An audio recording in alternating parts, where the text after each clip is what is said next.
Totoo naman eh, 'di ba? Pinipilit na lang natin yung sarili natin na magpaka-busy. Pinipilit na lang natin na malibang tayo sa ibang bagay para ma-convince mo yung sarili mo na okay ka lang kahit hindi ka naman talaga okay. 'Di ba? Alam ko yan. Basa na kita. Nililibang mo yung sarili mo para hindi mo na maalala yung mga bagay na nagpapalungkot sa'yo.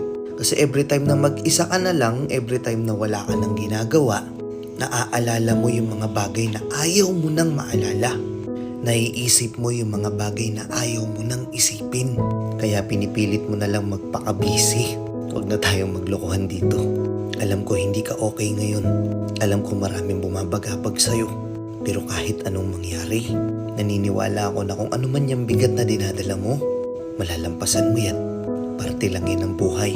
Kung wala mang nagsabi sa'yo nito, kung lahat man ng tao sa paligid mo wala nang pakialam sa'yo, gusto ko lang malaman mo na oo ako, naniniwala ako na magiging okay din ang lahat.